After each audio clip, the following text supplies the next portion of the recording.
Good afternoon and welcome to the latest edition of the Hudson County Sports Podcast. I'm your host, Jim Hagan. With me today is perhaps the only person I could say, well, actually I know two people who are on the New York Times bestseller list, and I now find out that they're both related. And one is Ian O'Connor, who made the bestseller list with his book about Bill Belichick, and the other one is my guest today, who is the only one who's from Jersey City, and because of his bestseller with David Cohn, my friend Jack Curry. Jack, how are you doing today? Hey, Jim, it's always great to join you, whether it's something formal like this or something informal when we talk sports, and I appreciate you giving my book a nod. But why are you mentioning Ian's book first? Come on, I mean, he's my brother-in-law and everything, but you got to mention my book before you mention the Belichick book.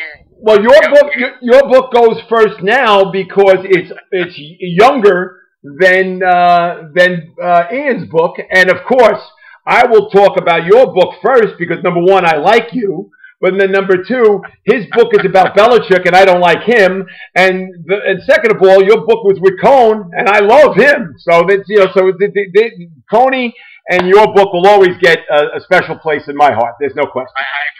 I appreciate how you pivoted, and I know you like Cohen because of his Mets days and what he did for the Mets. But in all honesty, Ian's book on Belichick is a terrific book, thoroughly reported, absolutely stories, well written. Coney made my book. If I did not have David Cohen's wisdom and baseball stories, that's where our book became successful, if anybody happened to like it. And I did 42 interviews with him, Jim, and writing that book. And every time I finished one of those interviews, I would turn to my wife Pamela or call my wife Pamela and say, I can't believe all that I learned about pitching. And I've covered baseball for almost 30 years, but every time I spoke to him, there was another nugget or a dozen nuggets of information that he gave me that educated me. Yeah, and just don't sell yourself a little short. You've covered baseball for longer than 30 years, my friend. I mean, let's if you want to be technical, right? It's 35 years at least, right? If you want to count the Little League games that I covered at the Jersey Journal, and sure, let's count them. I started at the Jersey Journal as a 19-year-old sports intern. So yes, one of my big assignments was to cover the Little League tournaments that were being played, and I always told friends when I got back to college, and they would say, "What did you do for the summer?" And I mean this in all honesty. I said I covered a lot of baseball, and I really do believe that if I can extract decent quotes out of 12-year-olds, I should be able to interview a major league player someday. Yeah, and well, the only thing is that the 12-year-olds were in awe when they were talking to you, and we all know that major league players are never in awe of any sports writer that talks in front of them at all. So, but let's flash back and go all the way back to your childhood days. And what was it like for you growing up in the Heights in like say the late 70s? Oh no, not the late 70s, the mid 70s. Oh, yeah, it would have been early to mid 70s. Right. I was fortunate. First of all, a couple of things, Jim. Very supportive parents who absolutely wanted me to dream and wanted me to think that I could do anything that I wanted to do. And I appreciate that. Both of my parents are deceased. They've both been gone for more than 20 years, but I would not be able to talk about my childhood without reflecting on how supportive they were. And my dream revolved around sports and principally around baseball. Like most kids, I thought I was going to be a Major League Baseball player, but I was smart enough to also pivot and think about journalism by the time I got into my teenage years and sort of stacked myself up talent-wise. But the other thing I should mention is I have a brother who's 2 years older than me. Okay. And I remember being 5 or 6 years old, and he was fascinated with baseball, and he was passionate about baseball. So anybody who has an older sibling, most of the time, you want to emulate what they do. So I followed him, and I think as much as he loves baseball, obviously I turned it into a career. I think my love for baseball might have exceeded his. So when I think back to those days, it's a lot about family, but I also know your story, Jim, and I even know some of the people you grew up with. I grew up on Bleecker Street with 1, 2, 3, 4, 5. I got to make sure I get them all in. 7 or 8 guys who we were just a unit. We were just a crew. And in the summer months, it was wiffle ball and stickball. And when the weather got cooler, it was touch football in the street. And it was, what time are you coming out in the morning? And what time are we playing until the evening because that was our playground. The streets were our playground. And did you go into 27th school playground and play there too, or did you strictly all in the streets? No, I did. That's where I played basketball, and we had Washington Park. That was our baseball field. Yeah. Interestingly enough, the guys I grew up with, and maybe I should blame them, I was a much better baseball player than basketball player. I played 1 year of basketball at Hudson Catholic JV, and I rode the bench. My friends were not big basketball players. The guys that I grew up with. Wow. Okay. They were more into. We were mostly into baseball. A couple of them played high school soccer, and that became something. We kicked the soccer ball around. I stunk at that too. But yeah, absolutely. PS 27 became a hangout. There were some guys that who I was in awe of watching their basketball ability. One that I would mention, I actually still see him, is a guy named Ed Dolan. I'm not sure. Eddie, oh my God! Oh, please don't give him. Great college basketball player. Don't give him credit, please. Yeah. Please don't give him credit because his head is gonna swell up like a balloon. That would just tell him. The 7.5 minute mark, you get a mention. Okay, well, he's gonna once he knows that you're gonna be a guest, he's gonna be listening right away. You know. Exactly. And Eddie, I used to see he used to go to the Big East tournament with the same group of people every year, and they were all Jersey City cops like him, Wally Wolf, and oh God, I mean, but a whole bunch of them. They would go to the Big East tournament. And then they would sit behind me wherever I was sitting in the press row and just start harassing the hell out of me, going, "Hey, and throwing popcorn at me, and and obviously they had if they watched 4 Big East games, they were 3 sheets to the wind and a half by the time they were throwing stuff at me. So but Eddie's a good friend and a real good guy, and that's funny how you mentioned his name. But he might not remember this. I have one more quick story about him. We played on the same Little League team together, and I forget the circumstances, but we didn't have a catcher on a given day, and I was a shortstop, and I did not want to catch, but I guess I was athletic enough to do it. The only time I ever caught in a game, Ed Dolan was the pitcher. Oh, is that true? He could pitch. He had a lot of movement on his pitches, and I remember that day being very challenging. But whenever I talk to John Flaherty, one of my colleagues at YES, I tell him, one Little League game behind the plate, that was enough. I was never returning. No more of that for me. So, and I used to always have to, whenever I played baseball, they always made me go do it because I was, the heavy-set kid, and I was no way in the world was I a catcher. I mean, I as a baseball player, I could hit the ball, but I couldn't catch a cold. And big target back there, Jim. Yeah, but I wasn't really that. I really wasn't that big though, Jack. When I was, this is gonna be hysterical, but as a freshman in high school, you're not gonna believe it, but I was 5'6", 165. As a freshman in high school, 5'6", 165, and by the time I was a senior, I was 6'5", 275. I mean, I don't know how it happened, but yeah, that's crazy. That's crazy growth, and they talk about the term growing pains. I literally had growing pains because my shins were growing so fast that my shins would kill me, and I would never understand why. And the doctor said that's because he's growing so fast, and it was, that was crazy. Wow. How about this? We're going to go off the beaten path a little bit, but when I was 15 years old, I was still playing Babe Ruth baseball, and I just had bought a brand new pair of spikes the year before, and they were 9.5. And I went to go put them on the following spring, and I couldn't get my foot into them no matter what. And I'm looking at my mother going, "Ma, I can't get the foot. I can't get it in my foot." And she goes, "I just bought you those last year." I said, "Yeah, but I can't wear them now." So she goes, "All right." So we went to the old Simonetti and Sullivan on Monticello Avenue, and to go get my new pair of spikes. And the store was owned by a good friend who ended up running for mayor, a guy by the name of Bill Mackey, and he sat me down and fitted me for the spikes. And sure enough, I was a 9.5 at age 14, and I was a 13 at age 15. Oh my gosh! Yeah, that is growing pains. That is a growth spurt. Yeah, and when I was first the bat boy for the Jersey Indians in 1977. My feet were already at that size, was size 13, but my body didn't catch up yet.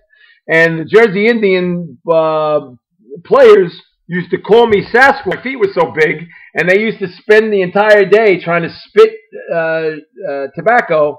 And again, especially this one guy, Gary Hancock, who played in the big leagues with the Indians.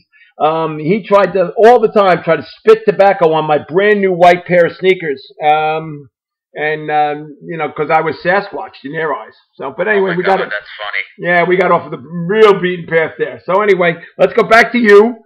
And more importantly, what was it about sports growing up as a little kid that made you that interested in it, that you knew it was something not only did you want to play, but did you wanted to participate in later on in life? Yeah, I just think sports, as I said earlier, they give you the opportunity to dream. They give you the opportunity to escape. It's the competition. It's the camaraderie. I just always felt comfortable playing sports, and probably a harbinger of things to come. When we would play on our block, Bleecker Street, and I mentioned Ed Dolan, so I should mention Michael, Kevin, Neil, Vinny, Headman, Belka, these other guys that I grew up with, that I would announce the lineups, Jim. I wouldn't just play a wiffle ball game. I would say, okay, we're the Cincinnati Reds. And I would go through Pete Rose, Bobby Tolan, Joe Morgan, Johnny Bench, Tony Perez, Dan Dreesen. That's pretty good. You're on a roll. Keep going. I had to do the lineups, and it wasn't just the Mets and the Yankees, who we had some Mets and some Yankee fans amongst us growing up. Right. I knew every lineup, and I know there are probably people out there listening and saying, well, that's not that big a deal. This is pre-internet. You had to read the box scores. You had to really dig into the news to find sports when we were younger. Sure. One of my fondest memories, and this is going off on a little tangent, we would go on a lot of vacations as a family, but my parents were savvy enough to once take my brother and I to Cooperstown. Okay, that's cool. Yeah. That was the greatest vacation I ever experienced. I think I was 8, he was 10. And to this day, I can tell you that one of our most enjoyable things was the hotel we stayed in was within walking distance of the Hall of Fame, but you got up in the morning and you didn't know if the teams who won the night before. We would run to the entrance to the Hall of Fame where they listed the scores from the night before. So that's how different a time we are talking about. Absolutely, yeah. And you talked about box scores. When growing up, when we were kids, if you remember, the Jersey Journal was an afternoon newspaper. So the only way you'd get all the box scores was to read the Jersey Journal. You wouldn't dare read the Dispatch because the Dispatch was printed at, like, say, 1 o'clock in the morning. But the Jersey Journal wasn't printed until 6 o'clock in the morning. You got all the late box scores. So if you wanted to see the box scores that were of the games that were played out on the West Coast, you made sure you got your hands on the Jersey Journal the next day because they printed all the box scores. And I used to memorize the box scores like it was a religion. There's no other words to describe it. That was a religion back then. It still is. I remember it fondly. I delivered the Jersey Journal for a few years up and down Bleecker Street. We had 106 papers. My brother bequeathed the route to me. Good little part-time job. I'm going to out myself here. My Catholic guilt, Jim. This is about a 40-year-old story. I'm not sure I've ever told anybody. Go ahead, Jack. One day they had a vicious snowstorm. We didn't even have school, but the Jersey Journal still printed. And I'm telling you, there was a foot of snow on the ground, and I had one of those ShopRite shopping carts. I swiped one from somewhere. I'm outing myself twice here. So I had to push this big cart through the snow, and about 3 houses in, I just bailed. Wow. But wait, it gets better. I went home. I taped something, and I started calling people and leaving them messages saying the Jersey Journal will not be delivered today. Oh, my gosh. That's a pretty devious thing to do as a 14-year-old. Yeah. And people ask me later in the week, say, where's that paper from Tuesday? And I just kept saying, they didn't deliver it. We didn't have one that day. So see, that was pretty devious. Now, you and I are about, I guess, I don't know, about 4 years difference, I think. Well, at that same time, if we're talking about the same snowstorm in 1978, I was delivering the Daily News in Country Village. And lo and behold, what did I do? I got my papers and I delivered the Daily News to all my people in Country Village at like 6:30, 7 o'clock at night. And there were people that were like amazed saying, what are you doing delivering the paper? I said, you got to read the paper, you know. And I made sure I delivered my Daily News at like 6:30, 7 o'clock, carrying the big load of paper. It wasn't Sunday. it was during the middle of the week. I was never going to be able to do a Sunday run with all the papers that I had going down. Sunday I would push a Pathmark shopping cart down the hill, but the other days I carried it. You get carrier of the week that week. I don't. Yeah, no. All right. So anyway, you just fell in love with you played all sports like you said, but what was it about baseball that made it the sport for you to play? It's the pitcher batter confrontation. It's the strategy. It's the charm and the romance of baseball. I mean, I'm sorry I wasn't thinking about this when I was a 5 or a 6-year-old. I just wanted to hit a wiffle ball as far as I could, but I just think there's a beauty within baseball of watching a game and understanding what is going on and having the ability to discuss strategy. There's no sport to me that, even when it's not being played, you can have such deep discussions. I'm fans of the other sports, but how often do you hear someone rattling off Dan Marino's career touchdown total as opposed to Hank Aaron's home run total? You don't. Baseball's more a sport about numbers. You're correct. It is. Yeah. And so to me, that was an instant attraction. That was an instant love. And I went to an event at Hudson Catholic, my alma mater, a couple of months ago, and I had to pull out the old yearbook to look something up because I had to speak on someone's behalf. And I was very proud that under my little headshot, which I hadn't looked at in a while, my graduation picture, I said something along the lines of, wants to pursue a career in the sports field, probably broadcasting or journalism. So wow! So you're doing what you wanted to do. I wanted to do at a young age, yes. Yeah, see, and basically when I was a junior in high school, I had no idea what I wanted to do, but was I a sports fan? Oh, God, yeah. But I had no clue at all of what I wanted to do with the rest of my life. But I in my mind, I was predestined to become a sports writer because I was doing it at age 9 and had no idea what I was doing. I used to watch Knick games and grab a little steno notebook and say, Walt Frazier scored 26 points and Willis Reed scored 19 to lead the New York Knicks past the Phoenix Suns. And I mean, I was writing in AP style and I had no idea what AP style was, and what did I end up doing later in life? Working for AP. It really really strange how that's predestined. Somewhat. You had the experience and you didn't even realize it. Had no clue. There was a predestination of what I was going to do. You know, albeit I never got as successful as you had, but I mean, I've tried very hard. You know? I've had more jobs than you had. I had more jobs than you had. That's because I've worked for every newspaper in New Jersey. That's for damn sure.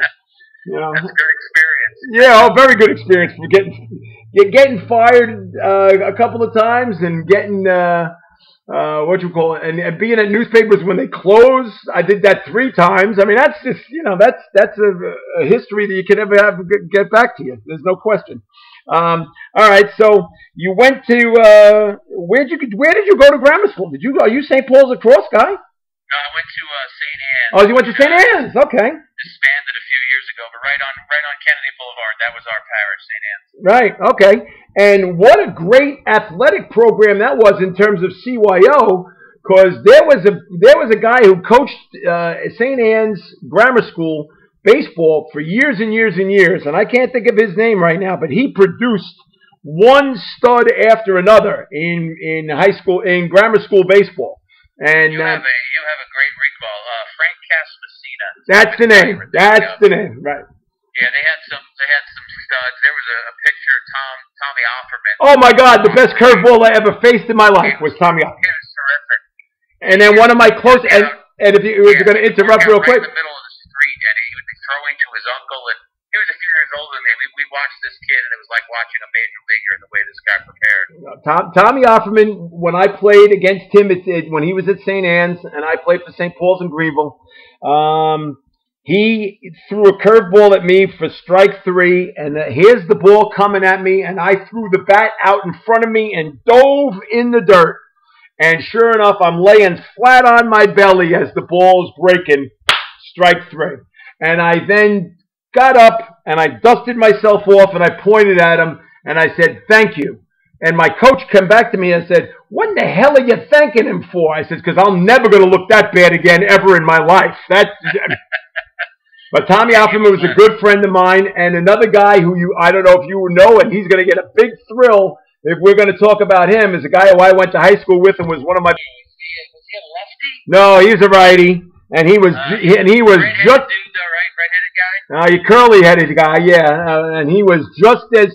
He's now totally a white-headed guy, but he was just as tough as Offerman, and almost as good. I mean, he might think that he's better than Offerman, but I still think Offerman was incredible. Well, Offerman lived on my block, so that's probably why I remember him more. No offense to Glennon. I do know the Glennons. I do know that family from the Heights, so I apologize that I got the arm wrong, but I was probably an 11-year-old, 12-year-old kid at that point. No, you were probably, when Glennon was pitching in high school, yeah, no, you were about 12 or 13, he was 17, but he's still a good friend of mine, and he's going to listen to this and say, wow, that we ended up mentioning Mike Glennon. But that St. Anne's baseball program was a dominant program. I mean, every year in the north part of Hudson County, you must have won, St. Anne's must have won about 15 straight county championships in a row for that division. Yeah, they churned out. I only played 1 year. I was only on. Oh, wow. I was only on it for my 8th grade year. I didn't make the team as a 7th grader. So wow. Yeah, they had a lot of talent and a lot of success, as you said. Yep. Okay. And you played in the Washington Park Little League? I did. Okay. Washington Park Little League. Actually, our claim to fame there was a guy.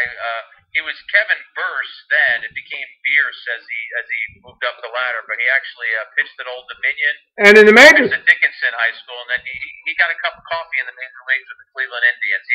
He was in our Little League, almost unhittable at the Little League level. Absolutely, and he was very, very good. Yeah, he was very good. He was at Dickinson, Old Dominion. Had a couple cup of coffees, and ended up being the head baseball coach at Lincoln High School for a while. Yes. And he's a good friend.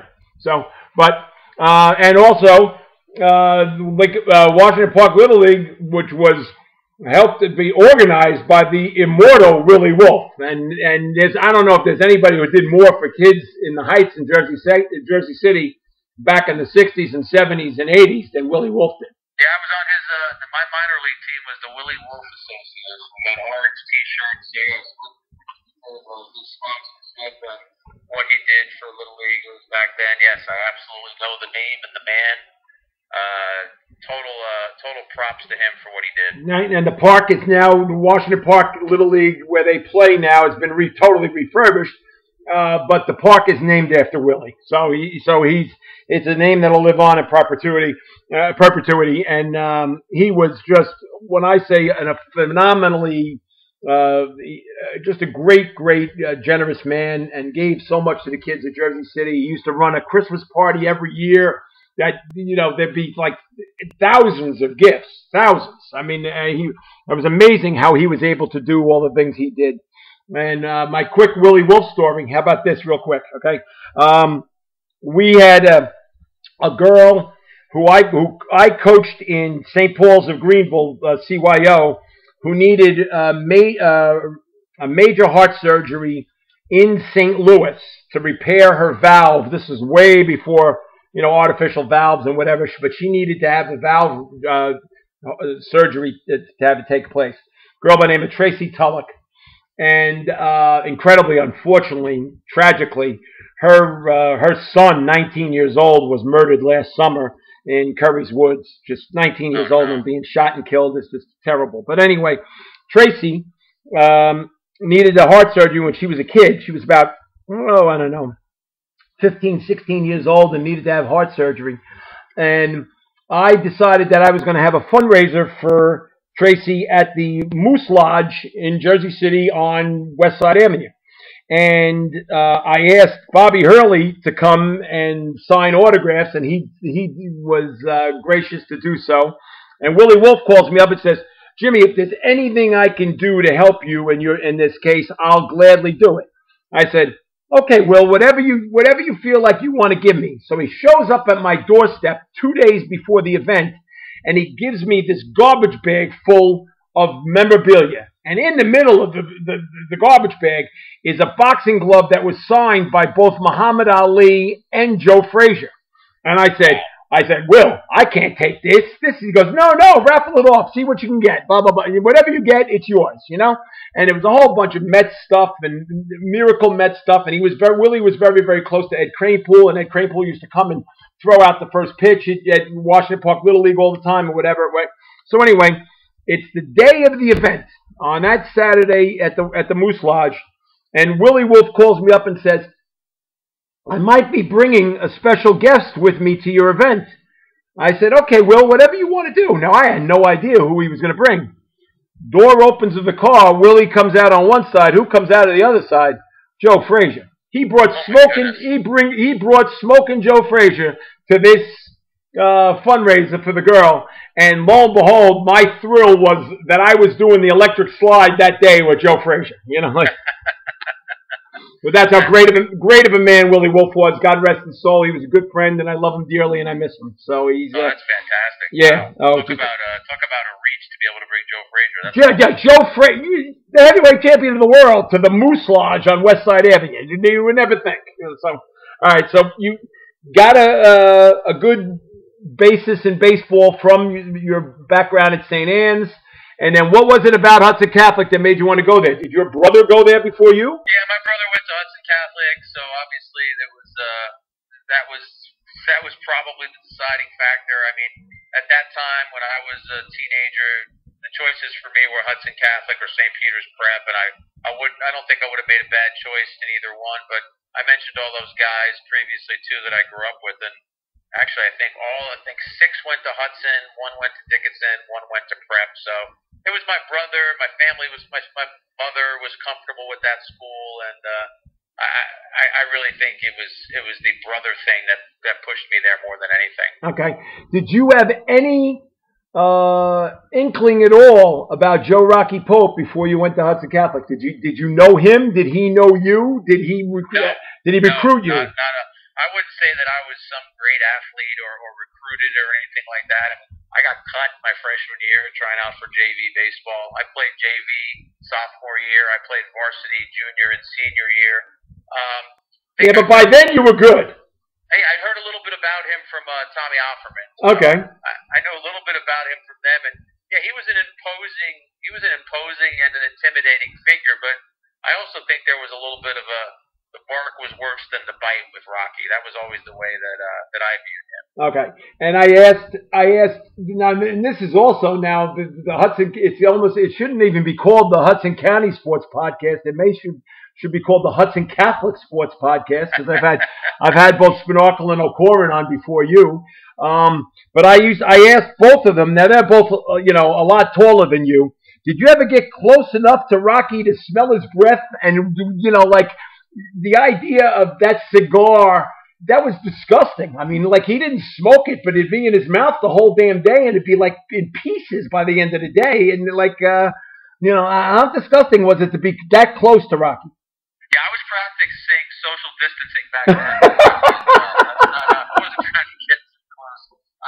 We did have a buddy of mine, John Menke, who I played baseball with, and he used to somehow he would always be asked to go make a run for Rocky, and it usually was a cup of coffee, a box of Optimo cigars, and a blueberry muffin. Okay. And he would do it in Rocky's voice. He would usually say something like, "Here's $5, keep the change," and I don't know if I'm getting the prices right. And he'd come back and say, "Oh, Mr. Pope, it was $6.50." He's like, "Okay, we're good." All right, but what was it like to and Jack, don't sell yourself short, because I remember you as a player, especially when you played 4B. But what was it like to play for Rocky, and how much was that a complete learning experience about the game of baseball? Loved playing for him, and yes, I was a sponge. As much as I played baseball, I also wanted to learn about baseball. Again, I don't know if I had my future in mind, but I was fascinated by the strategy and the intricacies of baseball. I would call myself a good high school baseball player. I wasn't great by any means. I didn't really start games until my senior year. Yep. I started a couple games in my junior year, but we had some decent players on our team, and so I knew my place at that point. I also have to give a shout out to a guy who I know is a friend of yours and mine. You mentioned 4B. I learned a ton playing for Eddie Ford, the FA, in summers at the Hudson were we the Hudson County Yankees or the Hudson City Yankees? Jersey City Yankees. Actually, I played for the Jersey City Red Sox, and they became the Jersey City Yankees because he didn't want any part to do with the Red Sox anymore. But they were the Jersey City Red Sox when I played for them. He was a great coach and explained things well. And I remember I remember trying out for that team, and he ran his tryouts the way that scouts run scouting camps tryouts. So you get a few swings, but if you're also throwing from right field to third base, they want to test your arm strength. So they called me in to hit after they tested my arm from right field. I don't know why I did this, Jim, but I didn't run all the way in. I guess I ran halfway in foul territory toward first base and then just walked the rest of the way in. Oh, no. And Fa lit me up. I mean, he absolutely lit me up and said, "You've impressed me these past couple of days in these workouts. Why are you doing that? Why are you giving me a reason not to keep you on this team?" And what was that, 40 years ago? And yeah. I still remember it. I'm not sure I ever walked off the field again after that. Yeah, no, that's I don't know how he must have really liked you, Jack, because that would have been the end all the tell all, because he would be so. And he was right. Yeah, he was. There's no question. There were so many kids that he got rid of over the years because they wore their hats on backwards, or they wore their hat on sideways, or they didn't pull their pants up all the way. I mean, he was such a stickler to detail that if you didn't abide by his way, forget about it. You were gone, and that's just the way he was. I have one that's even maybe better / worse than that. I forget if I've ever told you this story, but please. So the first time we're playing our games, we got our uniforms at the game. So that's how kind of bootleg this was. Right. Fa said, "Show up, get there. The game's at 7. Show up at 6. I'll have all the uniforms." When I got there, I was a little late. Guys had already kind of picked through all the uniforms, and there was a jersey but no uniform pants. And he gave me his car keys and he said, "Go to my car. There has to be another pair of pants. I must have just forgotten to pull them out." Sure enough, he was right. Went to his car, I got the pants, and I did. I put his car keys in my pocket. I never gave them back to him. Oh, God. So then I leave the game from Persian Field. I'm up in the Heights. I walk home. When I get home, my dad says to me, "Your baseball coach called, and he's pretty upset. Do you have his car keys?" I said, "Oh, no, I do." And my dad said, "Well, he's on his way over here." So I guess Fa got a ride to my house, and he said, I handed him the car keys, and he said, Is this the only dumb thing that you did today?" And I said, "I apologize. I forgot. I'm so sorry." And he said, "That uniform that you went back to the car to get, bring it to me before next game." And then he drove away, or the guy drove away, and I'm thinking, "Oh, he's cutting you." And I'm like, "Was he serious?" And then I got pissed, and I think he wanted me to get pissed. I said, "You know what? I made a mistake, but screw him. If I walk to that game tomorrow with my uniform in my hand, I am a total wimp. If I'm going down, I'm going down with a fight." So I showed up to the next game with my uniform on, and he said something to me like, "So you got your uniform on for this game?" I said, "Yep." He goes, "You ready to play?" I said, "Yep." He goes, "Well, okay, make smart decisions today." And we never talked about it again. Oh, you probably forgot. Yeah. Or better yet, you only had 9 players, and he knew maybe. You could be. In the summertime, all those kids would go scattering around like ants at a picnic, and that's why I was very lucky to play the few 4B games that I played in my life. I was able to play because somebody wouldn't show up, and then he put me in. I like that. I love that league. Unbelievable. I got a lot of confidence playing in that league because I think I was 15 or 16 maybe when I played on that team, and there were some college guys in that league. And yep. You always feared the unknown, and you heard that guy Pitt was like, "Oh, this guy's pitching at William Patterson," or "This guy plays for Montclair State," and then you go up there and maybe you get a hit, and suddenly you say, "Well, that guy throws just like the guy I faced in high school last year." Yeah, and incredibly, if you remember that back then, Jack, they to make sure that league stayed in existence, they kept extending the age. So like when I played, it was 16 to 18. Then the next year they extended it to 19. By the time you probably played, they probably extended it to 20 because I remember covering guys that were clearly like into their junior year in college, still playing 4B, and I'd be making jokes, Build Better Young Men Boys Association, and I think that was, to extend and the reason why too is that they didn't want to limit the amount of Jersey City teams, because the Jersey City teams were all broken down by geographical background. So there was like you said, the Journal Square Dodgers, and there was the Greenville Giants, and there was the Downtown Tigers, or whatever there was. I don't remember exactly, but they were all broken up by geography, and they wanted to keep that league going, and so they extended the age bracket to like from 18 to 19 to 20. So I do remember that. I do. I could tell my favorite. Maybe my most cherished memory I ever had as an organized baseball player was on my 18th birthday.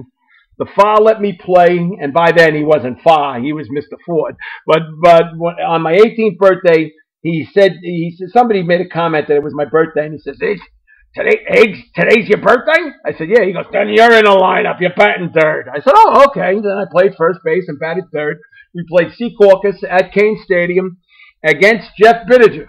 And lo and behold, on my first at bat of the game, I hit a line drive that I thought the shortstop was going to catch, and it just kept going. And I don't know if you ever played at Kane Stadium, Secaucus, but that defense back then was no more than about 6 feet.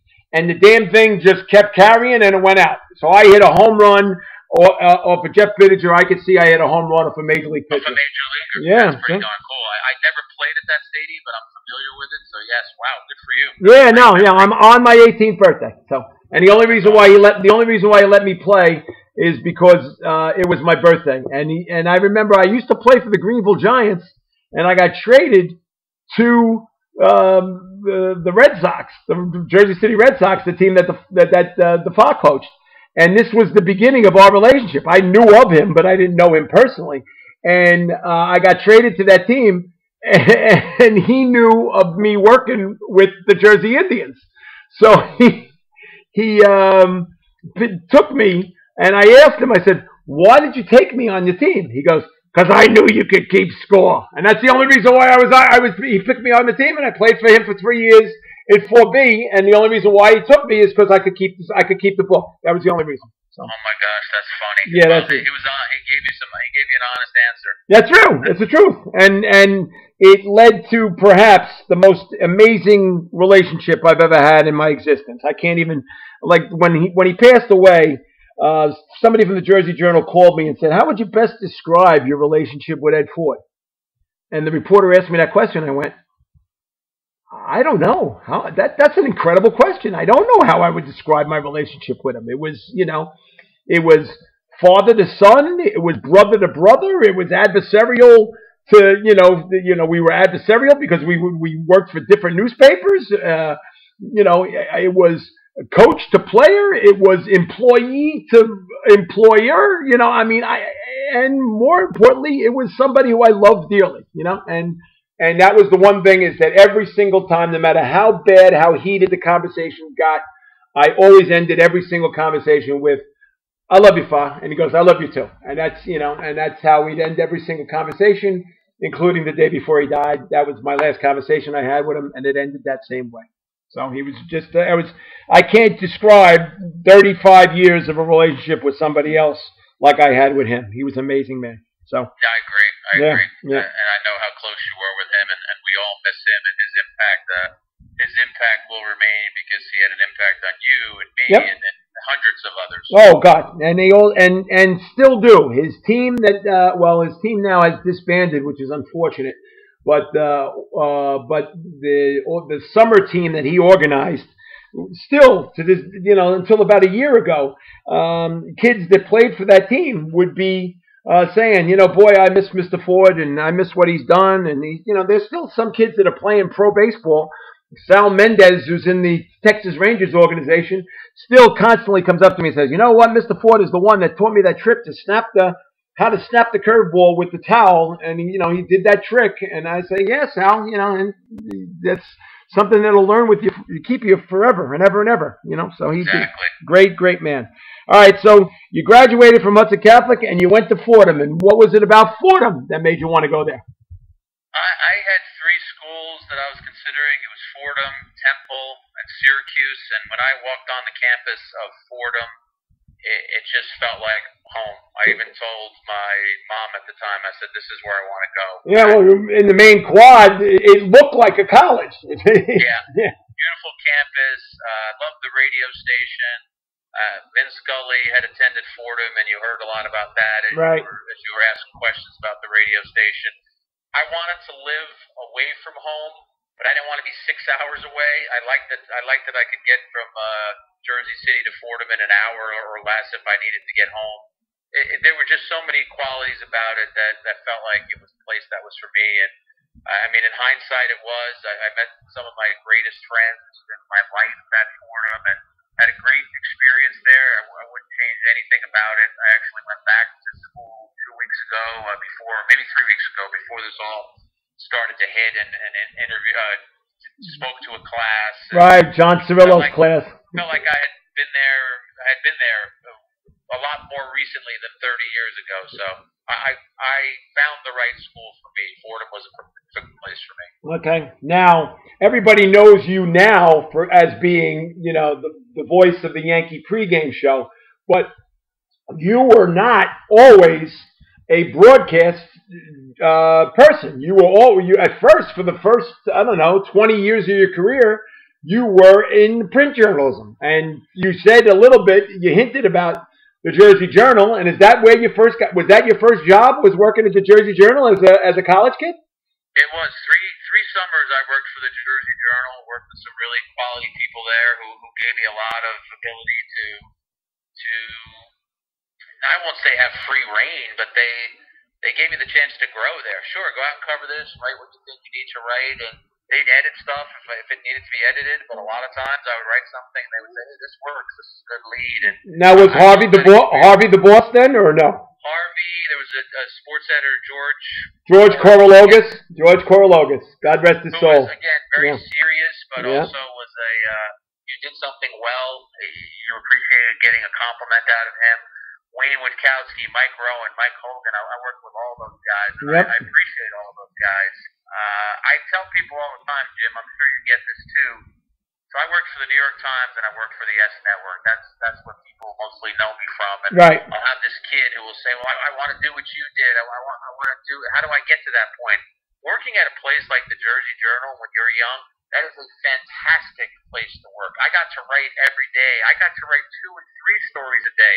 I got to make mistakes that I'm not saying a mistake at the Jersey Journal didn't matter. It did. All of my friends were reading it. My parents were reading it. My brother was reading it. But you make those mistakes so that when you get to the New York Times, hopefully you're making fewer mistakes. And I cherished those years there. And the funny story about that is my mother was so Jersey City, dyed-in-the-wool, Jersey City-centric, that when I left the Jersey Journal and moved on to first the Star Ledger and then the New York Times, I remember telling my mother I got the job at the New York Times, and she had a very muted reaction. I said, Mom, I'm going to be working for the New York Times. And she said, I miss the days when you were at the Jersey Journal. I really liked those stories. Yeah. So I was writing about kids that she knew and areas that she knew, and the New York Times might as well have been the LA Times to her. Right.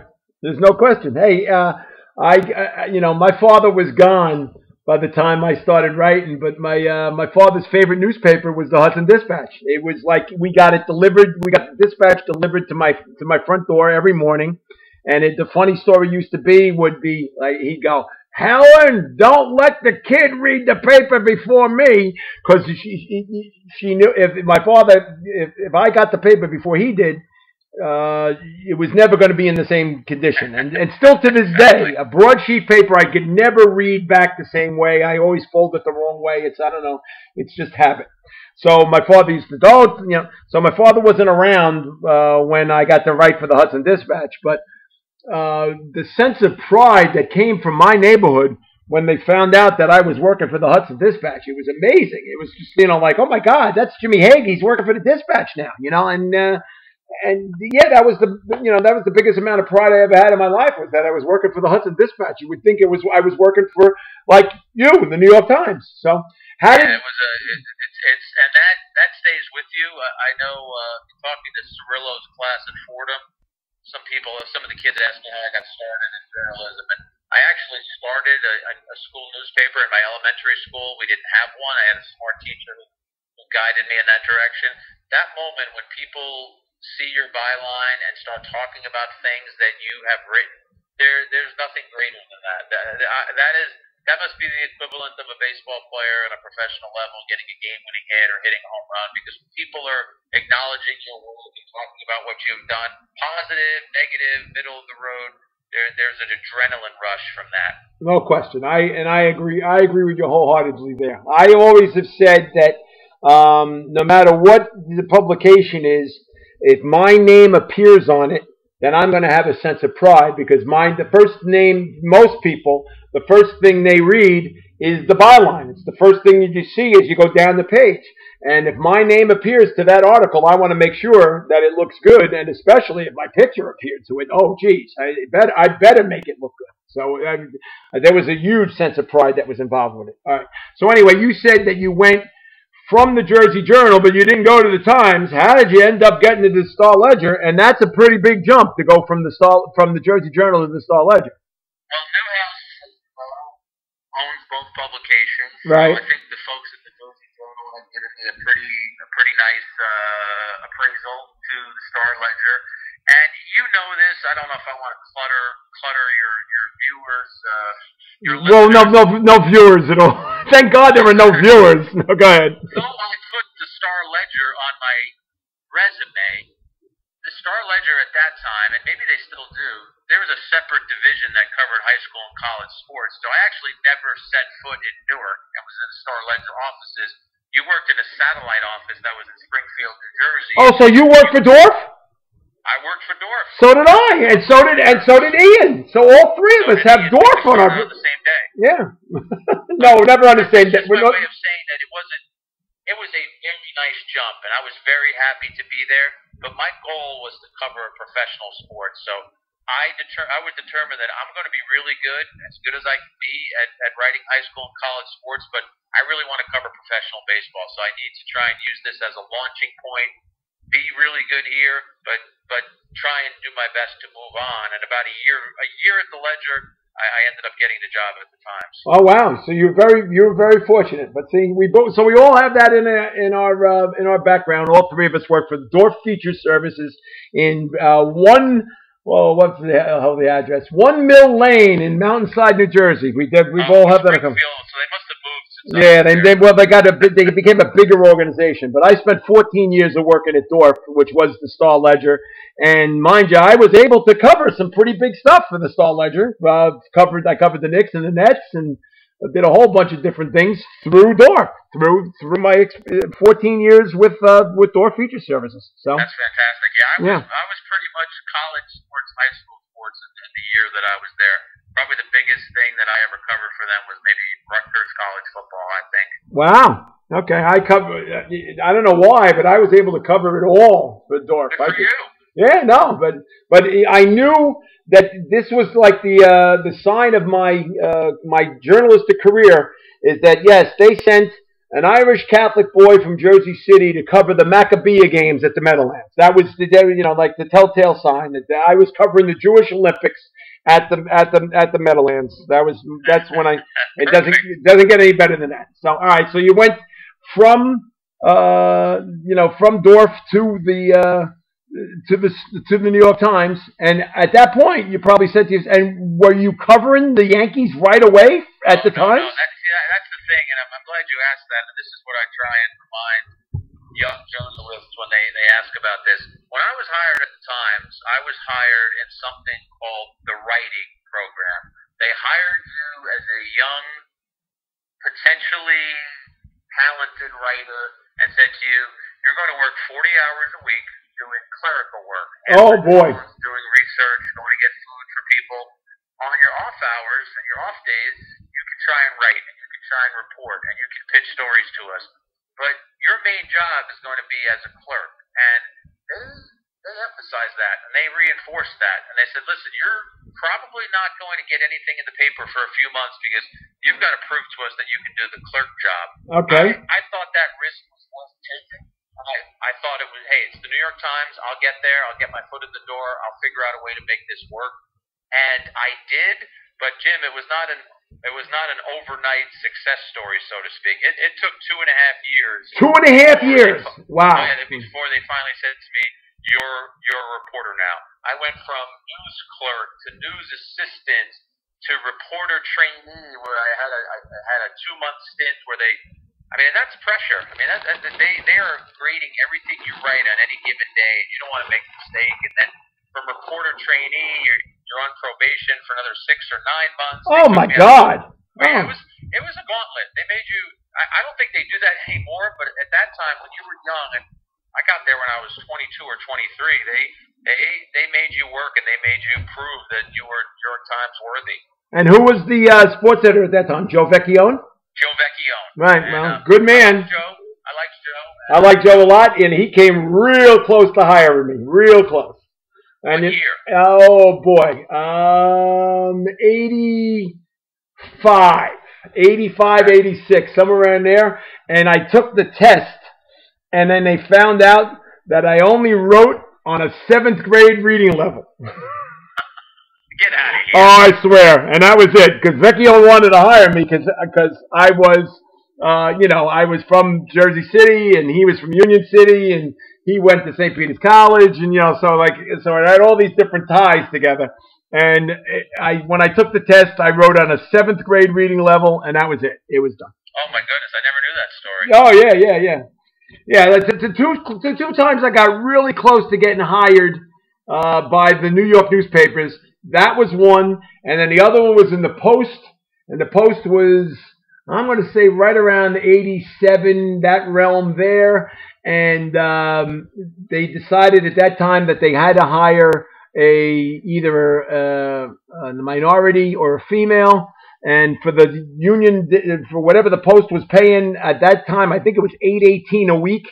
And I said, hell, for $8.18 a week, I'll shave my legs and call myself Jane. I mean, I don't care, And I'm sure it didn't help. Accept that. It didn't help. But you know what? Still to this day, George Willis has me to thank for it because he got hired. And he tells me all the time. He says, thank you very much for helping me get the job at the Post. And it never, oh, wow, that's and then I never had a chance. You only get one chance. And that was it for me. So anyway. All right, so you when you finally got to cover baseball at the Times, did you say, okay, this is it, this is what I want to do, or was there always the thought of getting into broadcasting? I mean, you got to see other writers like your buddy Michael Kay made the transformation from print journalism into television. Lupica obviously did it as well, but did you say to yourself, this is what I want to do, or were you content being a print journalist? Very content, very happy. Loved covering baseball for the New York Times. I took over as the beat writer in 1991. I became one of our national writers in 1998. Thought I would work for the New York Times for the rest of my life. I started there, I think I said earlier, I started there when I was 22. I thought I'd work there 40 plus years, retire from the Times, but things changed. I mean, the newspaper world's changed, and as powerful... Boy, you were smart. As powerful a newspaper as the New York Times is, and I think the New York Times will always be around. I have 3 nephews who are all in their early 20s. I don't think they ever bought one newspaper and saw an article I wrote. They might have seen an article online. I know for sure they did. But I just started to weigh the way things were going. You mentioned Michael Kay. It's a great point by you. He's a really good friend of mine. Yep. He had always said to me, you should try and get into TV. Well, it did help, Jack, that you are really good looking. Not that I'm making a move on you or anything, but you are good looking. I mean, if you look like me, you weren't going to get into TV. But if you look like you had a good shot, You're funny. I'm going to tell my wife you said that. Please. And Pamela's great looking, so you really moved up the chart. So, Now she'll really help. Definitely. Okay. But I'll be honest with you. 2009 rolled around, and the New York Times was offering buyouts, and it was a substantial chunk of money for somebody who'd been there 20 plus years. and I was in my 40s, and I thought if I was going to make a transition right now, this would be a good time to do it. I started to look at what I had done at the time. I had covered about 18 World Series. I had covered the World Baseball Classic. I had covered All-Star games. I had had the chance to write columns. There are a lot of people at the time who aspire to cover the Olympics or cover the U.S. Open or Wimbledon. Those are important at the time. Those are not important to me. And I said, I've pretty much done everything I've wanted to do as a print journalist. Maybe broadcast journalism is the way to go. So I consulted Michael Kay.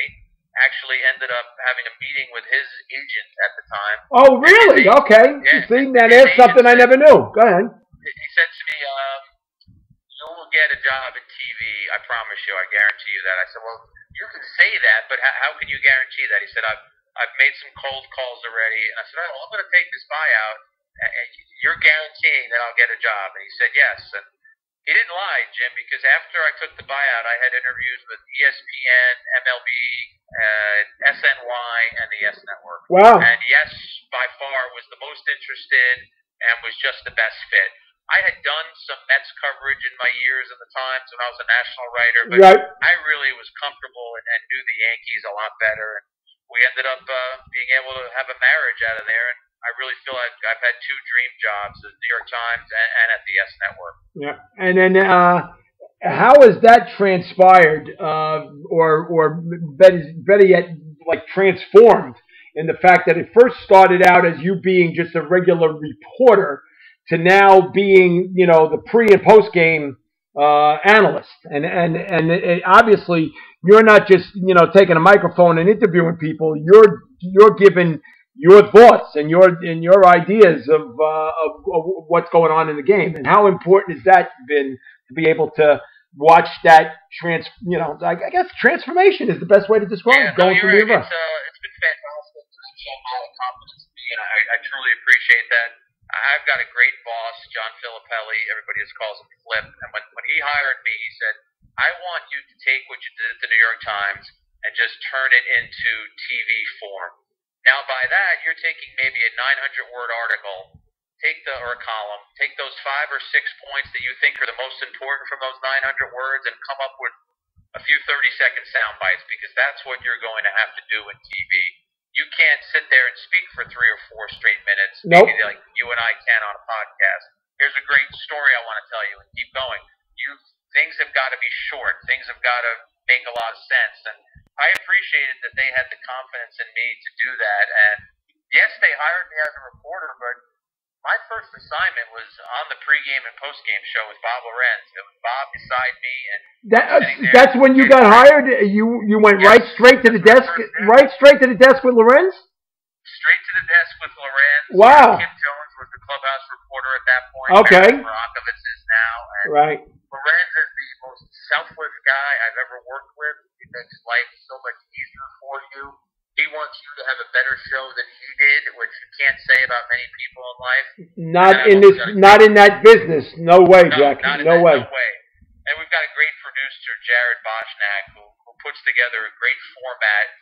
It's the script, so to speak, in quotes, but also gives us the latitude to go in whatever direction we might go. It might say talk about Judge for a minute and a half, but we might start breaking down Judge's swing, and they might start putting up video. And I might have an anecdote from having interviewed Judge. Before you know, we've talked about Judge for 3 minutes, and they'll say, okay, we'll take it out. We'll take those 90 seconds out of a subsequent segment. So I appreciate the freedom, and I love the people that I work with. There's just a lot of talented people. Absolutely. And Lorenz, I think what he does the best is because he's been such a studio host for so long now. It's got to be close to 30 years. He knows not to step on anybody's toes. He's just like he may cue you in and then boom, let you go, and then he'll bring it back, and then boom, like say, okay, we'll turn it down to the field to Meredith, and boom, bring it back.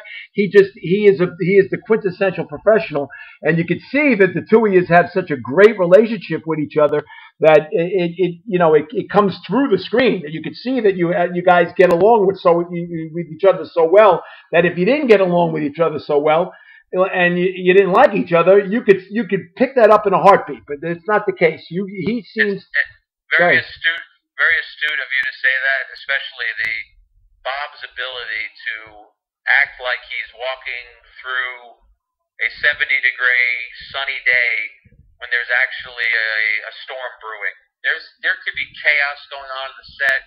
We could have lost connection to, say, perhaps Meredith at Yankee Stadium.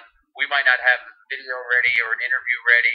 And Bob is the guy who keeps the train on the track, so to speak. He never lets you know if there's potential chaos happening around us. Right, and here's the other thing we could say about Bob Lorenz is that he treats every single person he meets, talks to, all the same. He's not going to, he'll talk to the guy who's the custodian that's like scooping up the ticket stubs on the way in and to, like, say, Vince Scully. He talks to everybody the same way and treats everybody the same way. And that is an incredible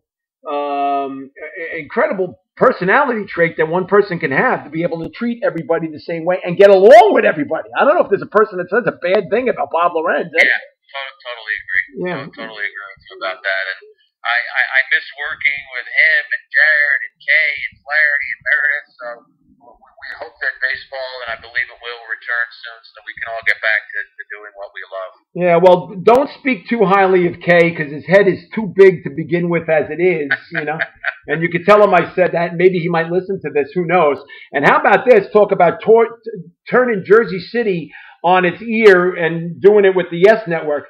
Meredith Marakovitz is now a very close friend with the assistant track and field coach at St. Dominic Academy. The two of them met each other at a cruise a couple of years ago, and now the two of them are absolutely inseparable, and they travel all over the place together during the off season. And then what did you want to talk about small world? So next time you see Meredith, say, nice connection. Yeah, that's really cool. You know what? Say the last name is Teshlog. Say Ariel Teshlog sends her best, and the two of them are very, very good friends now. So it's a small world. All right. Now, real quickly, what possessed you to sit back in front of the computer again and bound out a book with Cone, and whose idea was it, and vice versa? Did you come to him and say, hey, guess what? I got an idea for a book. Did Cone say to you, hey, Jack, guess what? I'd really love to be able to do a book. Can we do it together? Or better yet, did you go to a publisher and say, hey, I think we can really do a really good book together, David Cone and myself? I approached David. I've known David now for over 25 years. I've always been fascinated with his pitching knowledge from the times I've covered him to now listening to him in the booth.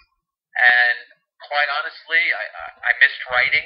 Okay. I write for the YES Network website occasionally, but it's nothing like what I used to at the times where I write 5 or 6 days a week. And I don't have time to write 5 or 6 days a week. None at all. If I had a project and I could make the time for the project, I thought that this was a way to go. I have a literary agent, David Black. We talked about what we thought the Cone book could be. And I met Coney one day at Yankee Stadium. I said, hey, I need to talk to you about something. He said, sure. We met in the back of the Yankee Stadium press box. I still remember he was leaning up against a wall. He had a cup of coffee. I made about a 2-minute pitch to him, how I thought that this book could combine the art of pitching, but also some of his personal journey. He let me talk for about 2 minutes and then said, good, let's do it. Right. And that's how we got started. We sold the book to a publisher, and then we just went on our merry way. All right, so you sold the book to the publisher, or did your agent do it? I mean, how did that all come about? Yeah, I meant we as a whole. Oh, okay, the combination of the three is. Okay. We're interested. We were able to move forward on that, and I made an outline. I ran the outline by David. He made some changes, some updates, things that were important to him that he really, really wanted to get into, and then we dove in. I mean, it was a long process. It took about 4 years. I was hoping it would take about 2. It ended up taking us more like 4. But because the publishing industry is brutal, as you fully well know. Brutal. It's tough, and it also, things get changed sometimes. Things get slowed down. Things move at a slower pace. I'm used to the newspaper world where you write something and you see it 8 hours later. But publishing's a little slower than that. Well, and they also, too, for some reason, the publishing field, like you may have a deal with somebody and it's in place and you say, yeah, that's great, let's get it done. And then all of a sudden, like 6 months later, oh, that's not going to happen now. Somebody else, like there's a change in command, and that the idea that you thought was really good gets killed. Like down the road. I mean, you fully well know I wrote one book. I had a second one that I thought was done, and I remember driving up to Syracuse with my wife in the car. And I had to pull over to a McDonald's to get to a Wi-Fi so I could get on my laptop to tell the publisher, yeah, I'll do it. And by the time I got to Syracuse, the thing was done. I mean, it was like dead in the water. I mean, it was crazy. Yeah, it's crazy. The publishing industry is brutal. It is.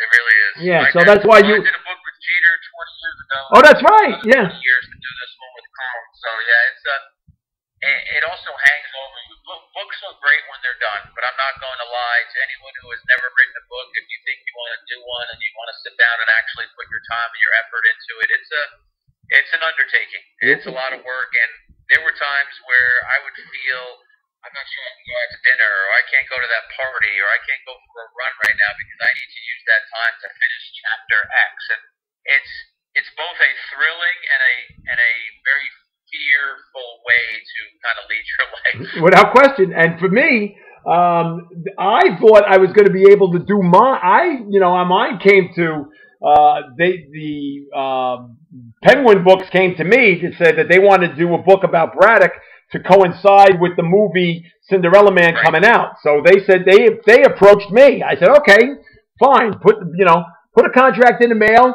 and give me an advance, and I'm all yours. That's all I asked for. Well, it wasn't that easy. And then all of a sudden, my wife and I were going to a basketball game at Duke. Never forget, on a Friday, and I opened up there was a FedEx that came and it said it was from Penguin Books, and I opened it up and it was the contract and with the advance. And I just looked at her and I said, I guess I'm writing a book. And I didn't even look to see what the deadline was. I just put the thing back into the FedEx envelope, threw it inside the house, drove to Duke, went to the game, and that was it. Right? I came back home, opened it up, and they said, "What?" They wanted everything by say January 10th, right? And this was like after December, and I went, they want me to write a book in a month? What are they, crazy? And at that time, I was still had to do my other work. So what I made sure is that I put all my other work to bed by midnight. And then from midnight to 3 o'clock in the morning, I made sure that I wrote as many chapters or as far as I could with the book. And then got up the next morning at 6 o'clock in the morning and did my work for the next day. I mean, it was just crazy. I know that feeling. It's a brutal schedule. Obviously, my deadline was not as tight. I tried to do what you just said. I tried to convince myself that I was done with the post game. I would drive home. I would sit in my office and I would write similarly to what you just said, 12:30 to 2:30 or something like that. My brain was mush by then, and my brain had worked an entire day and would not go. So I had to actually schedule time and say, okay, I'm off on Thursday from 12 to 6. I just got to sit down and write, or 12 to 8. I just have to use an off day as opposed to a day where so many other things were going on. Yeah, well, you were able to do it, and lo and behold, what was that response, Jack, when you opened up the New York Times bestseller list, and here's a newspaper that you worked for 20 some odd years, right? You were there for 20 years, okay? 22 years, okay? And now all of a sudden you see that you're sitting, and I think the highest, correct me if I'm wrong, 7? Was that the highest it got? We got on the list at 13, and we were there for 1 week, but I'll take 13. Okay, take 13. I was very happy with that. Lucky Jim Laver. Here's a little trade secret, so that comes out on a Sunday or whatever, but the people in the publishing industry get clued into it by around a Wednesday. So I was getting ready to do a pregame show, and my agent, my literary agent, David Black, called me, I guess, and he told me, and the way he said it was, I still remember, he said something like, no matter what happens from here on out, you'll always be able to call your book a bestseller. And that's how he told me. That's a great thing, right? I just screamed. I was in the middle of kind of an empty office taking the car, and I just screamed with excitement because it's a relief that your work has been that well received and that many people were interested enough to buy it. We all, if we had finished 16th that week and never made the list, because I think it was top 15, Yep. it doesn't make our work any less impressive or any less something to be proud of. But it was a very nice thing to see. It's a great book, great easy read. It's a very, very informative read. You could definitely, as you read it, you can almost hear Coney's voice coming out. Probably the best compliment that you can give to somebody who's a writer, that their voice comes out as they speak, or as you read the book. And that's exactly what I could picture Coney talking as I was reading it. Not so much you, but it was more I was hearing Coney's voice as I was reading it, and that's the greatest compliment that I could be given. Now the only bad thing is that your brother-in-law's book got higher on the bestseller list than you did, but that's okay. I guess you'll defer to him. That's a good thing. We are mutual. This is the Mutual Admiration Society. I'm very proud of Ian. He's a great writer. But real quickly on what you said about Coney's voice, first of all, you're right. That is the best compliment you can pay someone. Cone had an event to honor the 20th anniversary of his perfect game. And I had met his father in the past, but I hadn't seen his father in years. And his dad came up to me at this event and said, I know every aspect of my son's life. I knew what was coming in this book, but I felt as if it was David's writing, and I know he didn't write it. I know you wrote it. He said, but that's the greatest thing I could say to you is I felt as if I was reading my son's words, and I told him, Mr. Cohen, that'll be the best compliment that anybody could pay me. And probably that what it is. But the whole thing about, like, say, the whole chapter about the perfect game. You almost you can cut through the tension. You can understand that it's like almost you were there. And mind you, I guess you were there. I mean, I was driving in a car from Scranton, Pennsylvania to back home, after I was covering the Division III World Series in baseball. But and listen to that pitch after pitch on the radio coming home. But you being there, that had to help you write that whole area about the perfect game. But the perfect game is like the tension that what's going on. We did that chapter, Jim, and it sounds so obvious now. I knew we had to do a chapter on the perfect game, but I was saving it toward the end. Well, of course we're going to talk about the perfect game. Of course. Let's talk about all this other stuff first.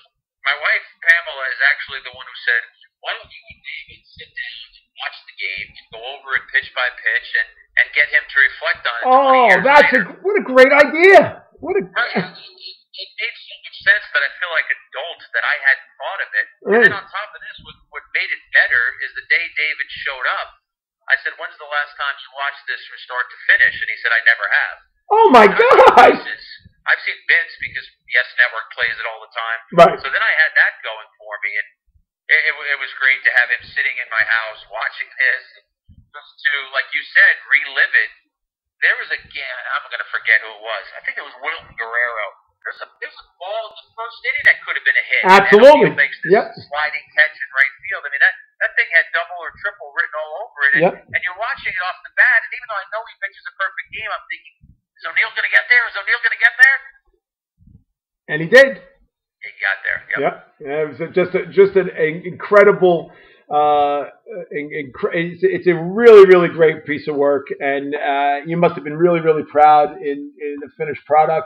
And I guess the other thing that you got a thrill out of is that you went to all these book signings with Coney. So it wasn't just you, it wasn't just him, it was the two of you together, and you must have did, just in northern New Jersey and New York alone, you must have did about 11 of them. And that must have been a thrill for you to share a table with David Cohn as all these fans came up to him and said, yeah, I remember you this, that, whatever, and he took the book and slid it over to you, and you signed it at the same time as he did. And that must have been a great thrill. A lot of fun, and you're absolutely right to be able to share that moment and to just hear people's stories about what they remember from David's career, how excited they were to read the book or get a chance to read the book. Yeah, that's sort of the icing on top of the cake. You finished the work, the book's being sold. those book signings they're kind of neat to be able to hear people's thoughts and to interact with them. So we had a lot of fun with those. And I bet you never got tired of it. And no matter how much, like you probably said to yourself, like, oh, God, I got to go to a book signing today. God, that's going to be another 2 hours, whatever. And then after it was over, you probably said, wow, that was great. That was, I can't wait. It's an adrenaline yeah. rush. We had one in Long Island where there was a long line and people had been waiting forever. Coney had hit some traffic getting out there. These people were so polite. Then we did one in Northvale, New Jersey, which is right in my current neighborhood, only about 5 or 10 minutes from my house. I think in 2.5 hours we sold 600 books. Wow! They were all signed. Wow! So that's pretty amazing, and I appreciate everyone who came out to these events, and I appreciate the bookstore owners who you want to give them as much support as possible. And yeah, it's a very cool part of finishing the book to get the chance to do that. And it also pays to the fact that he's got a name as David Cohn with only 4 letters, and your name is Jack Curry, so the signature doesn't take that long. If it was, if it was no more Garcia Parra, you might be there still signing books. Yeah, but first and last names were both 9 letters. So yeah, see, it was a process. You're right. All right, and then the last thing that I'm going to say is for somebody who I've got to know over the years with my volunteering for the Ed Lucas Golf Tournament, is that David Cohn is one of the nicest human beings that the Lord has ever placed on the planet. And I guess that's probably maybe the biggest gift of all, is that the guy, if he was, I don't know if they say, I don't know whether or not you would have done a book with him if he was a jerk, but I mean, it must have been a real thrill in the fact that you would not only have you known Coney for a long time, but the two of you are good friends, and he is a really nice guy. David's a sincere guy. He's a giving guy. We are friends. You're right. I don't know that I would have tried to write a book with somebody I couldn't get along with, because you're going to spend a lot of time together. You have to promote the book. You have to get somebody on the phone when deadline is approaching, and hey, we got to meet. And we definitely have a strong relationship. And you described him perfectly. I've seen him in settings where he doesn't I think he does realize, but he's a humble guy. It's a big deal for people to meet David Cohn, and it kind of puts people at ease just to say, hey, what do you need? Picture? You need a selfie? You want me to sign something for you? He's a very humble guy. Huge. With the career that he had, he could have an ego. He doesn't have one. No, I think the one thing he understands, Jack, is that he understands his place of importance in New York sports, because he played such a huge role with both teams. I mean, he wasn't just somebody who played for the Mets and played for the Yankees. He was a star for both the Mets and the Yankees. I mean, even Gooden and Strawberry can't say that. They were Mets. They were Mets who happened to play for the Yankees. David Cohn, even if you look at his baseball, if you look at the back of his baseball card, you'd say to yourself, well, what was he better? Was he a better Met or was he a better Yankee? It's hard to say, because he was great for both of them. And through all of that, he's never once ever in all the years that I've known him, ever, like you say, in a public setting, say, David, is it, can I pose for a picture? Can I get an autograph or whatever? No problem whatsoever. Be glad to do it. And I even asked him that one time when I would, because lately now, because I can't walk as much, but at Eddie Lucas's golf outing, I was the hole chairman or whatever it was. I was sitting out there at one of the holes, and I said to him, do you ever get tired of this, of all these people that, like you're now, the golf tournament is named after you. I said, do you ever get tired of all the people that come up to you during the course of the day? And he says, honestly, no. And that says, you know what? That says a lot about who David Cohn is. He's a like I said, he's a giving guy, and I know he enjoys dealing with that tournament, taking it over from Stick Michael, and everything you've said about him, I echo 100%. Okay. All right. Now we're going to get to, and we're going to close it all up. First of all, talk a little bit about your wife and how supportive is Pamela of you, and talk a little bit about your family, and you said you live in northern New Jersey. Talk a little bit about what that's like. Yeah, we live in Bergen County, New Jersey. We were married 27 years. So you got married when you were 9? Yes, we married in '92, and I'm fortunate. First of all, we love our wives, but my wife is a giver as well, and she is such a giving person to everyone who comes in touch with her, and I'm very proud of her for that. With what we're going through these days, I see that even more about how she's worried about other people more than she's worried about herself. Well, talk a little bit about her charitable work and what she does, and she's raised money because she had a little bit of a health crisis a couple of years ago, and talk a little bit about what she goes through. Yeah, she has a condition called CRPS, chronic regional pain syndrome, and not a lot of people have heard of this, Jim, but No. It's actually second on the pain scale to bone cancer. Wow. And when you get it, you feel like you have hot pokers in your elbows, or that you have bee stings up and down your knees or your back. Different people get it in different parts of their body, and we've tried to be as supportive as possible of anything that CRPS has going on, and that's obviously important to her because it's a condition she still fights on a daily basis, but she doesn't like to talk about it. She'll probably be mad at me, and I appreciate you asking about it because I'd love to get the word out about it, but she likes to just live her life and not let that define her. Well, blame me then, Jack. Blame me that I'm the one that brought it up. So. No, I'm glad you did.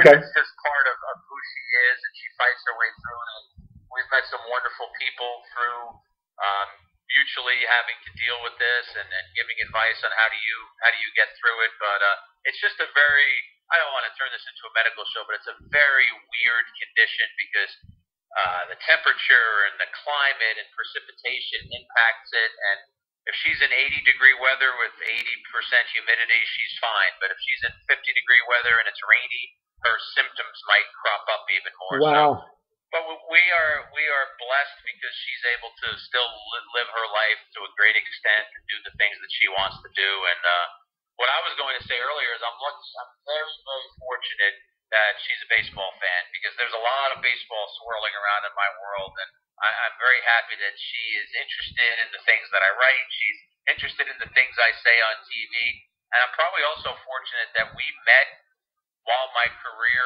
was kind of still developing. Yep. So she saw how hard I worked, and she knew what my goals were. And so for those weekends where I can't be around or those evenings where I'm working, she knows that there was a lot of work that went into that, and her understanding of that is a big key to the success of our marriage. Well, thank God that you're both on the same side of the fence when it comes to baseball, because that's not the case in my house. Because my wife is a diehard Yankee fan. I mean, really, staunch in the wall Yankee fan, and of course, I'm a Met fan. So. You want to know what the 2000 World Series was all like in my house? Probably not pretty. No, it was not. No. And incredibly, I was watching. We decided we weren't watching it together, and unfortunately, one of the TVs was on the satellite dish, and the other TV was on the cable, and she was getting it 7 seconds before I would. And then I'd hear her cheer in the bedroom, go, yeah! And I'd scream at the top of my lungs, shut the hell up! And the neighbor came over and knocked on the door and said, Jim, is everything okay here? And I said, yeah, Dr. Murphy, it's called the World Series. Go back over where you belong. So that's, you're very fortunate that you're both on the same side of the fence, because it can get tedious, although we end up now watching both teams together after 25 years. We get to watch both teams. So, but nice. Yeah, no. All right, and talk a little bit about what has this break meant. And I can't say it's been good for anybody, but how difficult has this been for you to gear it up? You spent a month down in Tampa. You got to see and see what the Yankees were going to be like. You start to hear about all the different injuries that they were going through, and then bang, the world as we all knew it comes to a screeching halt. And how tough has that been? Right, it's understood, Jim, that we all want what's best for our health, and the medical professionals and everyone who's working on the front lines. Those are the people with the hard jobs right now. I totally respect your question because we all miss baseball, and I'm part of that too. But I am more than willing and very happy to be patient, stay home, to make all the smart decisions that we need to make so that we can get back to some semblance of normalcy. When we do, baseball will be there, and I think much like after 9/11, it'll be a great tonic for people. People will be looking for an oasis. They'll be looking for something to be happy about it, and that's what sports brings to us. I told you earlier, I work for a great bunch of people at YES, and in the last week or so, we've been doing a lot of online content. So this week, I interviewed Buck Showalter. I interviewed Jim Abbott. So I'm keeping my toes in the baseball world, getting ready for when we get to see games that matter. But you and I were talking about it before we started the podcast. You turn on the TV, and I can turn it on for an extent, and I can get an update on the news, but then sometimes I've got to go and do something silly. I got to do something that's not totally about the news, because this is a frightening time, and I just hope everybody stays safe, stays positive, stays strong, and we can get through it. Well, I'm going to end it with this by saying Buck Showalter is also one of the nicest human beings that's ever been placed on the planet. And the best way I could describe my relationship with Buck is that he once called me a human eclipse. I love that. Yeah, and then yeah, he does. He certainly does, right? And then incredibly, that same day, whoever I don't remember who the Sports Illustrated writer was. Just he says, "You don't mind me asking you how tall are you, and how much do you weigh?" And I said, "Yeah, I'm 6'7" and 285." Right? And sure enough, he put it in the article. This is back in 1994 too. So this was long before me getting at the highest of my weight and where it is now. But he put it in the article that I was 6'7", 285. Now I didn't think he was going to print it. I was just being clowning around, right? And I had to write a letter to the editor by saying, and incredibly, you're gonna know the name of the person who used to handle doing the letters to the editor at Sports Illustrated was a longtime sports writer, Bill Verrigan from the New York Daily News. Oh, sure, yeah. His wife handled editing the letters to the editor. So I sent the letter to the editor saying, "I'd like to thank the sports writer who wrote the article about Buck Showalter in the latest edition, by saying I was 6'7", 285. I said, because I haven't been 285 since third grade." And she wouldn't print it. But that's Buck Showalter. Always, every time I'd see her from that point on, he'd always say, "Oh, look who it is, the human eclipse," because they printed it. The Sports Illustrated writer printed human eclipse, and we all thought that it was just in the manager's locker room. It was not. Didn't think it was getting printed. So, but that's Buck is one of the greatest. So, hey Jack, absolutely. I hope every time I talk to him, I learn something about baseball. Oh gosh, and you can never get tired of him either. You can't.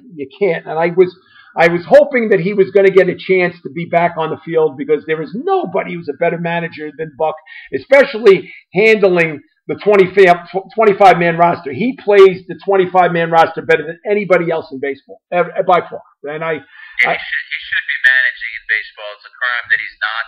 Right. All the openings that we had in this offseason. I love working with that, yes, so selfishly it'd be great to have him back, but I'm surprised he didn't get a manager. Yeah, and the deal is that the reputation is that he's over demanding, and he would demand too much. He'd want too much control or whatever.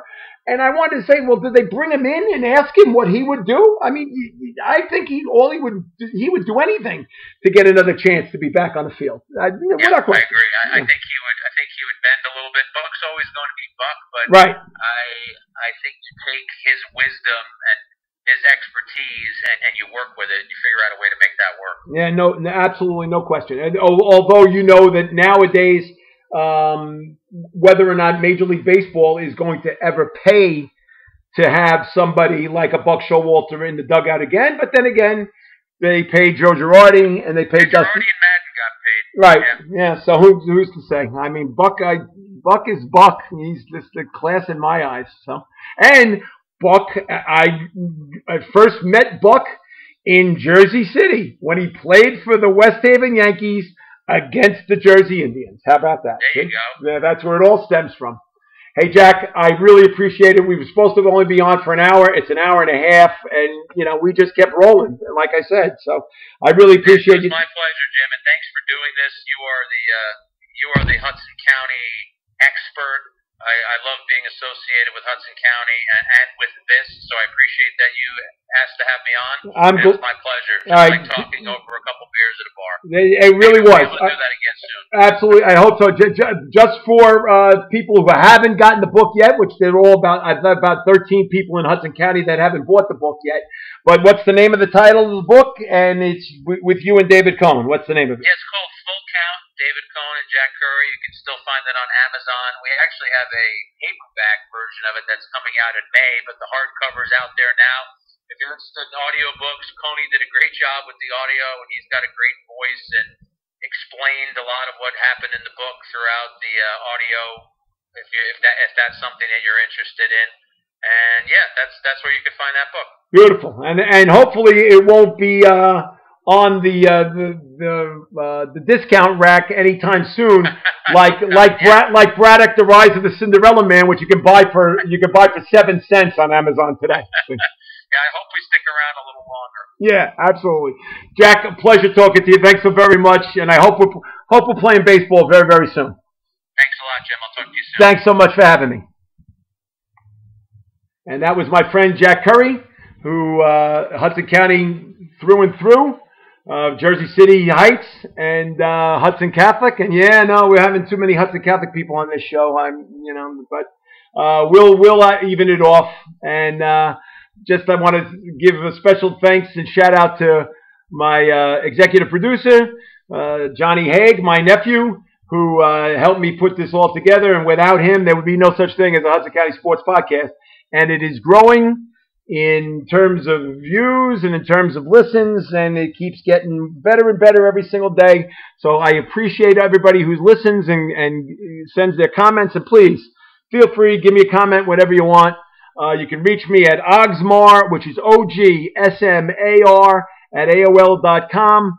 And I'd be glad to answer any kind of questions or comments you have about the podcast.